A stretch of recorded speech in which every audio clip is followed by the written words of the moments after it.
Once upon a time, in a small village nestled at the foot of a majestic mountain range, there lived a wise and revered Zen master named Sogen. People from near and far came to seek his guidance, for they knew that he possessed a deep wisdom that transcended the ordinary. One day, a young man named Kaito arrived at the village. He had heard tales of Sogen's wisdom and sought to learn the secrets of using the mind to overcome a life's hardships. Kaito was a troubled soul, burdened by the weight of his past mistakes and the uncertainty of his future. He hoped that Sogen could help him find the peace and clarity he so desperately sought. With hope in his heart, Kaito made his way to Sogen's modest temple, a tranquil place surrounded by lush gardens and overlooking a serene lake. Sogen welcomed Kaito and listened to his tale of suffering and confusion.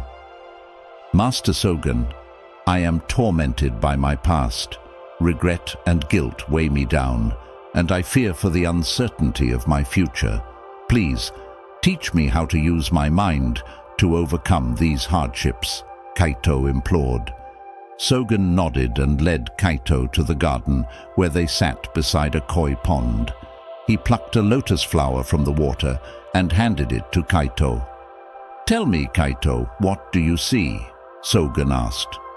Kaito examined the lotus flower and described its delicate petals, its vibrant color, and the way it floated gracefully on the water's surface. "Very good," Sogen said with a serene smile.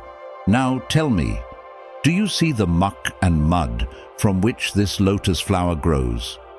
Kaito squinted at the pond, finally noticing the murky water and the tangled roots from which the lotus had sprung. "Yes, master, I see the muck and the roots," he replied. Sogen nodded again. "Life is much like this lotus, Kaito. We must grow through the muck and the mud of our past mistakes and uncertainties to blossom into our true selves. It is through our hardships that we find the strength to overcome them." Kaito pondered Sogen's words and began to understand that the key to using his mind to overcome life's hardships lay in accepting his past and embracing the present. He decided to stay at the temple and learn from the wise Zen master. Over the following months, Sogen guided Kaito in various meditation practices, teaching him to quiet his mind and find inner peace. Kaito began to let go of his regrets and fears, learning to focus on the present moment rather than dwelling on the past or worrying about the future. With each passing day, he felt a growing sense of clarity and serenity. One morning, as the sun bathed the temple grounds in a golden glow, Sogen said to Kaito, "Now, Kaito, I will teach you a profound lesson about the power of the mind. Follow me." They walked up the winding path toward the mountain's peak, leaving the temple behind. Upon reaching the summit, they found themselves standing at the edge of a precipice, overlooking a breathtaking expanse of valleys, forests, and distant peaks. Sogen pointed to a distant tree on another mountain top and said, "Kaito, use your mind to move that tree to this spot."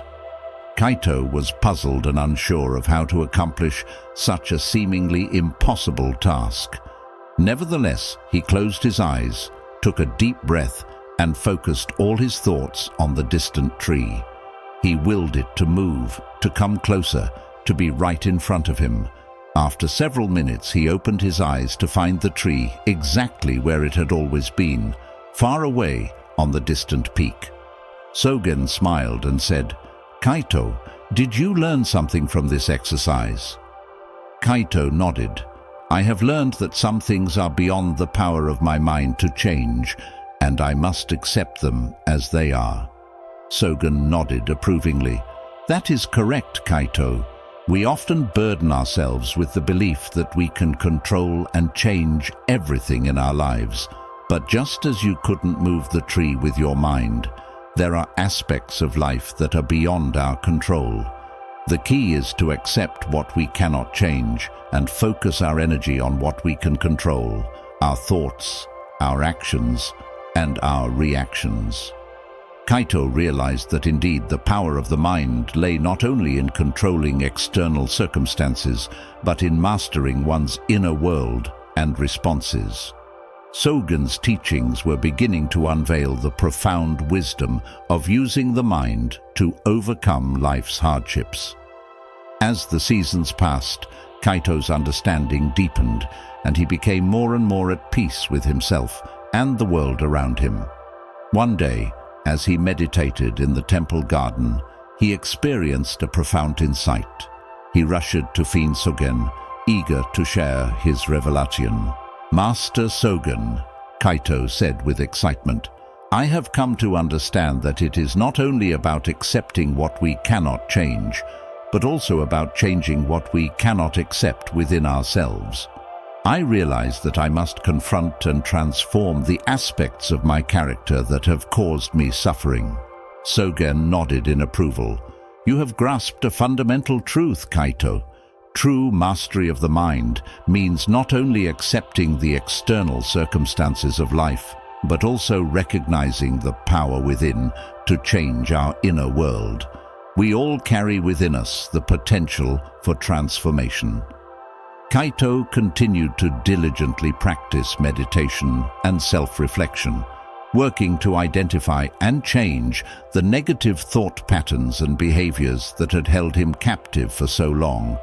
He discovered that as he transformed his inner landscape, his external world also began to shift.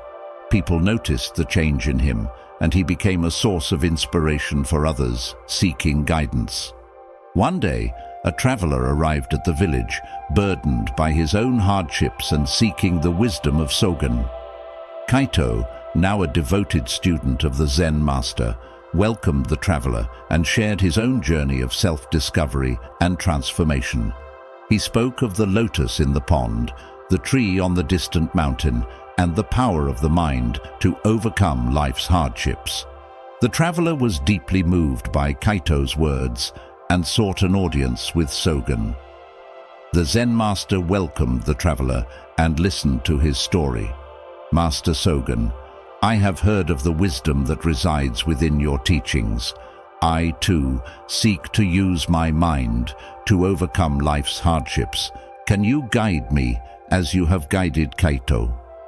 Sogen nodded and said, "You are already on the path, my friend.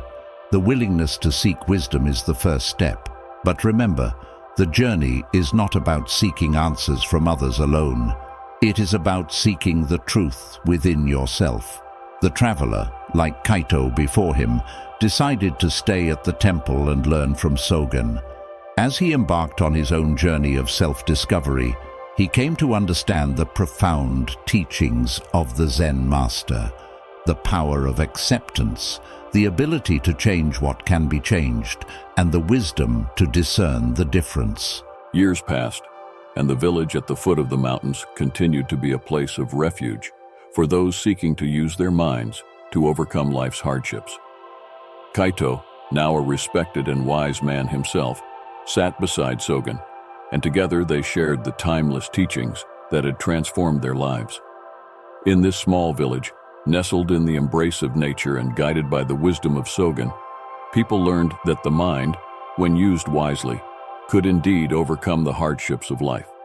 And as the lotus blossomed in the muck, as the tree stood firm on the distant mountain, so did the human spirit find strength and peace in the face of life's challenges, using the mind to navigate the ever-changing currents of existence.